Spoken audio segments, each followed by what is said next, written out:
Who's your commander? Good luck. Equip. Move to combat. Resolves. Now, before you attack Does me, anyone have an answer? well played. Good game.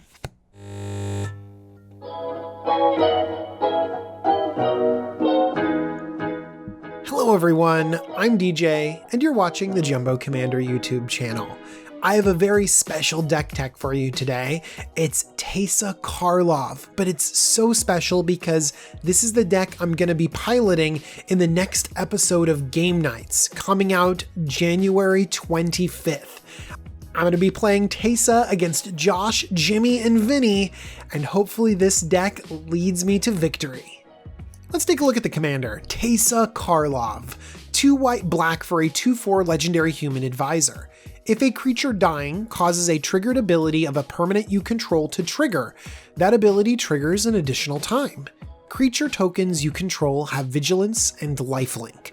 Oh man, the flavor on this card is amazing. So things that give you value when they die, double up, very powerful, and it gives a little bit of a boost to your creature tokens, giving them vigilance and lifelink. First off, doubling up an effect sounds very powerful. Whenever anything gets doubled, it seems to be pretty good. So I'm gonna go through and look at a bunch of death triggers. But there's also a token synergy in here, so maybe I look specifically for tokens? I mean, maybe if I can find death triggers that generate tokens, that would be really good. But how all in on the tokens do I go? Is this going to be a token deck, or is this a value death deck? But you know what? When you have a bunch of tokens dying and things dying all over the place, and you're in Orzhov, you kind of want to gravitate towards an aristocrat strategy. So maybe we'll take a look at that and see how that fits in. And of course, we're in Orzhov, and so we might want to pay particular attention to card draw and ramp. I'm pretty sure that with Teysa doubling everything up, I'm going to be able to get a lot of value once I get going. But I really want to get going, so let's pay attention to that ramp and card draw. First, I want to talk about some death triggers and some tokens. It's no surprise that Ravnica Allegiance came with a mechanic that works with Teysa. Seraph the Scales and Tithe Taker both have Afterlife on them. That means when they die, they create that many 1/1 white and black flying spirit tokens. That's pretty solid value. A couple of flyers, that means something in limited and standard. In Commander, we tend to want to go a little bit bigger. If we look at a few other cards like Elenda the Dusk Rose, which we know has the potential to spew out tons of vampires. Hangerback Walker can come down early and slowly build throughout the game, putting a ton of Thopters onto the battlefield. And Hallowed Spirit Keeper, at its baseline, kind of has Afterlife 1. It will always generate you 1/1 white spirit creature with flying. But any other creatures in your graveyard, and suddenly Hallowed Spirit Keeper pays off in huge numbers.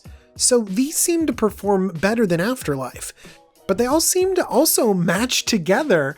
It's kind of amazing how many cards go along with death triggers and creating tokens. Let's keep going with this small creature strategy. We have Teysa Orzhov Scion, original Teysa with brand new art from the guild kit. 1 white black for a 2/3 legendary human advisor. Sacrifice 3 white creatures, exile target creature. Whenever another black creature you control dies, create a 1/1 white spirit creature token with flying. We also have Requiem Angel. Whenever anything that's a non-spirit dies, you get a 1/1 white spirit creature token. Notice a lot of these say a non-token creature, like whenever a non-token creature does something, you get an effect. While Teysa and Requiem Angel both have great effects when specific types of creatures die, and it doesn't care if they're tokens or not. And this deck is going to be filled with tokens. Heck, next is another token producer, Twilight Drover.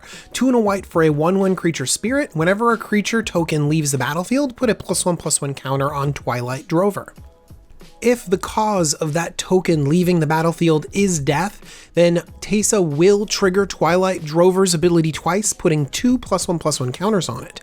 And for 2 and a white, you can remove a +1/+1 counter to make 2 1/1 white spirit creature tokens with flying.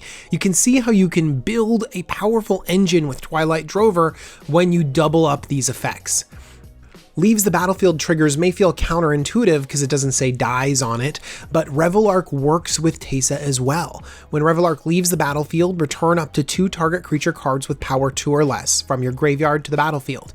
Teysa, Elenda, the Drover, tons of creatures are going to fulfill that condition. The cards we've seen so far are pretty small and they generate a bunch of little creatures, and there is support for a small 1/1 creature token strategy in Orzhov. If we do want to go that route, I would suggest finding other cards that support these smaller creatures, like Cathar's Crusade, which will make your small creatures much, much bigger. Archangel of Thune. Remember, all of our creature tokens are going to have lifelink and vigilance, and so Archangel of Thune will turn into a crazy building anthem every time they deal combat damage. And Divine Visitation can turn all of those 1/1s into 4/4s. One more way to pump your small team into something more formidable could be the new card Unbreakable Formation. I am so excited about this instant because it's board wipe protection, giving indestructible at instant speed. But it could also be an awesome anthem. If you cast this during your main phase, you can put a +1/+1 counter on each of those creatures and they gain vigilance for just a huge free attack at your opponents. Oh, such a fun new inclusion for all of my white decks. But enough about doubling up those small 1/1s. I want to create some bigger tokens. How about 6/12s? Ancient Stone Idol is a 10-drop. It's a 12/12 with flash, and the spell costs 1 less to cast for each attacking creature. It can be your own creatures too, by the way, so all those little 1/1s you created can help ramp you into your Ancient Stone Idol. And whenever it dies, you create a 6/12 colorless construct token with Trample. When Wormcoil Engine dies, I get 2 3/3s with lifelink, 2 3/3s with death touch, for a total of 12 power on the board. And Flesh Carver is just a pretty innocuous 3-drop, but it's a sacrifice outlet. That's really, really good. And when it dies, I get a huge XX horror where X is Flesh Carver's power. Of course, all of these cards can be tokens themselves if we have a Mimic Vat. If we want to create some bigger creature tokens, Mimic Vat can do that. One problem is that it does exile the card, keeping it from hitting your graveyard, so that kind of stinks. But when you're creating a token copy of Wormcoil Engine every single turn, and you have the sacrifice outlet to get those 12 power worth of tokens, yeah, it's gonna be really, really worth it. Honestly, white and black have so much token support, there's really a ton of it out there. We can even be running cards like Phyrexian Rebirth. It's a board wipe, it's pretty boring, but then we just happen to end up with a creature token, and then Teysa can turn that huge creature token into something that has lifelink and vigilance, and can really change the tone of the game. If we are creating bunches and bunches of tokens, we might as well double them up again with cards like Anointed Procession. Really, there's a lot of support for tokens. In my deck, I kind of looked for the tokens that synergize with Teysa's death triggers and the ones that I thought were really, really enjoyable. One enjoyable token that I found in this deck has to be Crested Sunmare, a 5-mana 5/5 horse, and it gives all your other horses indestructible. And at the beginning of each end step, if you gained life this turn, create a 5/5 white horse creature token. Guess what? Because of your commander, that creature token will have lifelink and vigilance, so you'll be able to just swing in with horses upon horses upon horses. And then finally, if we want the biggest, most awesome creature token we can, how about Dark Depths? Just making a 20/20, and we might as well just have it be flying indestructible, vigilance, lifelink. That's what I mean about really going in on these creature tokens. But please, go in through your own binder, find your own token creators, figure out what you want in your deck. That's one thing that's really great, is that Orzhov has so much support for Teysa. Alright, the next category we have is the Slow Drain. This is the Aristocrat synergy that I mentioned in the deck breakdown. What is Aristocrats? Aristocrats is a strategy that revolves around creatures that drain your opponents when other creatures die. Blood Artist, Zulaport Cutthroat, the new Vindictive Vampire. All of these will do tiny bits of damage every time a creature dies. Let's read Zulaport Cutthroat. Whenever Zulaport Cutthroat or another creature you control dies, each opponent loses 1 life and you gain 1 life. First thing we have to notice is that this is a dies trigger, so Teysa doubles it up. A handful of creature tokens, some draining creatures in your commander, and suddenly it becomes very difficult to wipe the board. You're also going to want some sack outlets because in many of these aristocrat strategies, you're the one purposefully wiping the board to drain your opponents out. Viscera Seer, Yahenni, Phyrexian Altar, there are tons of sacrifice outlets that are really good. I mention all 3 of these because they are all free sacrifice outlets. Remember the Flesh Carver I mentioned earlier? It costs 1 and a black to sacrifice a creature for some value. Yeah, that's not as good because you will always have limited mana. Hopefully you see how Teysa accelerates this strategy. You sacrifice a creature like Elenda the Duskrose, double draining your opponents. Teysa doubles up the vampires that Elenda puts onto the battlefield, and suddenly you can then double drain for every one of those. And you can see how the doubling effects just build on each other, creating a really compelling way to close out a game. You know what's also great is that this isn't like a 4-card combo, like, oh, I gotta search for these creatures and suddenly I win the game. No, these are just examples. We have tons of sacrifice outlets and token producers, and our commander we always have access to. We have multiple copies of cards that drain. I mean, we just get value at every single turn. Next, we have a pair that does it all, Krav the Unredeemed and Regna the Redeemer. Krav is an excellent sacrifice outlet, sacrificing multiple creatures and drawing cards and gaining life and getting huge. Yeah, Krav is very, very good. And then Regna creates tokens. Isn't that exactly what we're needing? I mean, by the way, the condition that Regna needs to create tokens is gaining life. Guess what? Teysa gives our tokens lifelink. Yeah, these seem like a no-brainer, and I love when they're in commander decks because they have draw an awesome card tacked onto them. The partner mechanic is so good. And then finally, we have one more way to drain your opponent out, and that is Athreos, God of Passage. This god asks people a very difficult question. Whenever another creature you own dies, return it to your hand, unless target opponent pays 3 life. So now, 3 life, which seemed like you could pay it, right? I don't want you to get that card back, I'll pay 3 life, becomes 6 life. And suddenly, every creature you send to the graveyard comes right back to your hand. Yeah, we get value whenever creatures die. In fact, let's talk about some of these death triggers. I want to start this section off with a little bit of a warning. Cards like Kalidas, Trader of Get, and Academy Rector, yeah, they're really good cards, but they don't work, even though it looks like they generate an effect when something dies. But if you read it closely, on Kalidas it says if a non-token creature an opponent controls would die, instead exile that card and put a 2/2 black zombie creature token onto the battlefield. There is only 1 card to be exiled, so there is only 1 zombie to create. Same with Academy Rector. There's only 1 Rector to exile, and so there is 1 enchantment to fetch onto the battlefield. Still though, you have a bunch of sacrifice outlets, and Academy Rector is super duper good at getting a powerful enchantment onto the battlefield, so I don't know, if you want to play it, you know what I mean? All right, let's talk about real death triggers. I know I got us all down by going over rules before talking about dragons. Kakusha the Evening Star and Yosei the Morning Star. 6-drop dragons come down and fly across in the air, but when they die, they have a really powerful effect. Kakusho in a multiplayer game just goes whoosh and does 15 damage and you gain 15 life. What a swing. And Yosei the Morning Star is really mean because it taps down a specific player and they can't untap. But wait a second, let's double this up.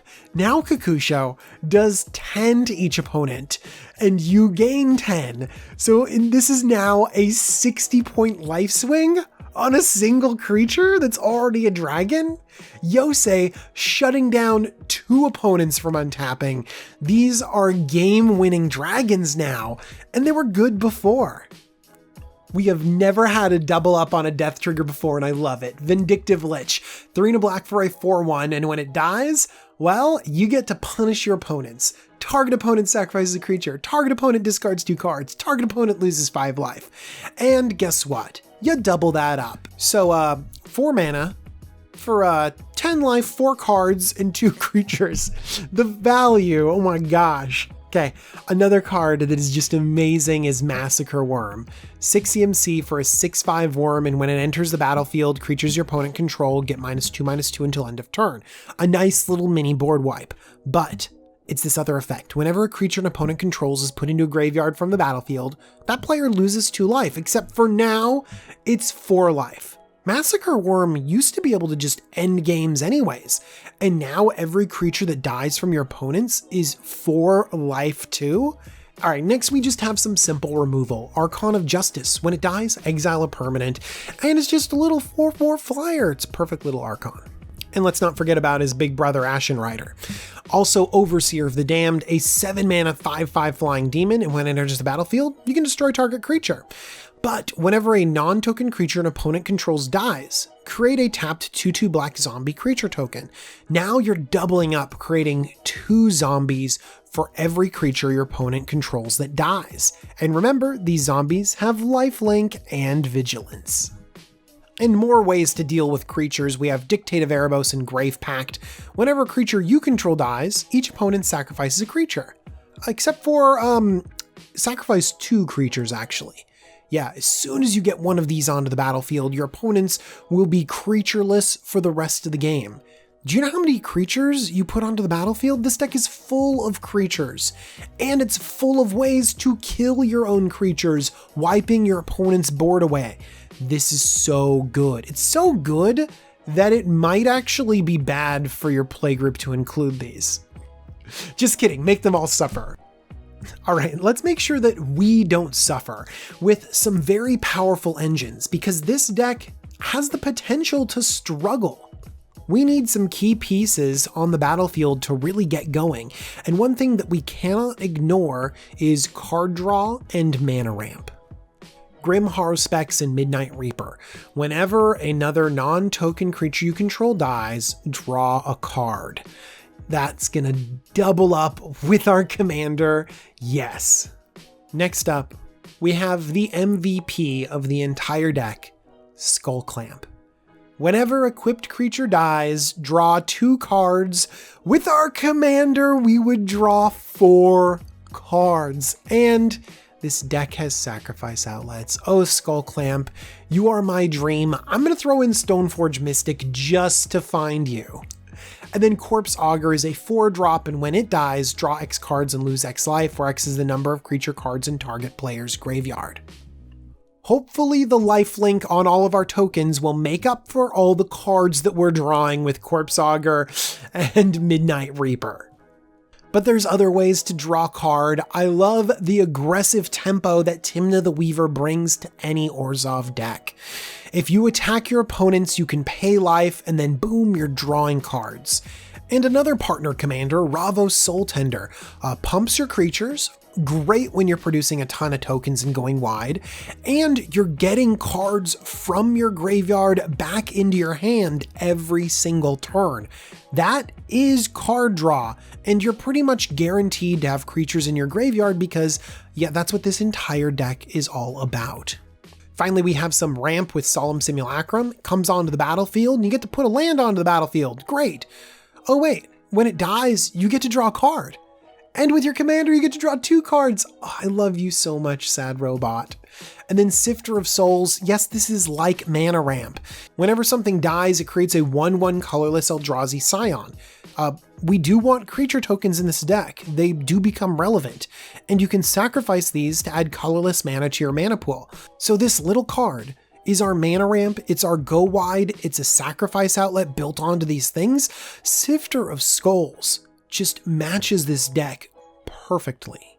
And that means Pawn of Ulamog is pretty good too. And we have one more way to produce some extra mana, and that is with the creation of treasure. Pitiless Plunderer. Whenever another creature you control dies, you get a treasure. which is mana, and you can store up that treasure to make big plays later on. And by the way, it doesn't say non-tokens, so every single one of these stupid Thopters or Eldrazi Scions can generate treasure, giving you tons of mana to do what you want to. Or you could just use that treasure to win the game with Revel in Riches. Man, I love alternate win conditions. Whenever a creature an opponent controls dies, wait a second, did we just do it? Is this another death trigger? It is. So your opponent's creatures die and you get 2 treasure tokens. And at the beginning of your upkeep, if you control 10 or more treasures, you win the game. Oh, just imagine if this is on the battlefield, people will just have to get rid of it. They just have to. It's just a huge lightning rod. You're gonna kill creatures and you're gonna get tons of treasure and you're gonna win the game. These can be supported with cards like Ruthless Knave or Treasure Map. Ruthless Knave is nice because it's also a sacrifice outlet. But again, remember, be very wary of sacrifice outlets that have costs. This is 2 and a black in sacrificing a creature. But the newest card out of Ravnica Allegiance is Smothering Tithe. 3 and a white for an enchantment. Whenever an opponent draws a card, that player may pay 2. If the player doesn't, you create a treasure. Yes, but who's gonna pay 2? No one's gonna pay 2. This is basically, in white, generate 3 mana every turn. And by the way, you don't have to immediately spend it. You can save up that treasure and ramp into even bigger spells in the later turns. Smothering Tithe is go buy Smothering Tithe. It's very good. By the way, they're including it in the guild kit. So if you buy the guild kit and get the awesome Teysa art, you'll get a Smothering Tithe as well. Oh my gosh. I'm in love. I'm in love with this deck. It does a little bit of everything. And by the way, one thing that I really like about decks, and you might have heard this over and over again if you listen to my channel, is the flexibility. You can go really heavy into the generation of small tokens and find ways to make them bigger.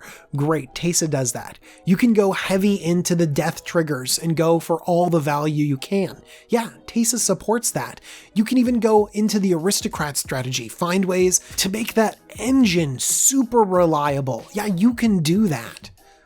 If you want to see how I built this deck, the deck I'm going to be piloting on game nights coming out in mere days, you can click on the link in the description. That'll take you to tcgplayer.com, and it'll take you there because they are a sponsor of the Jumbo Commander YouTube channel. They make all of this possible. Thank you so much.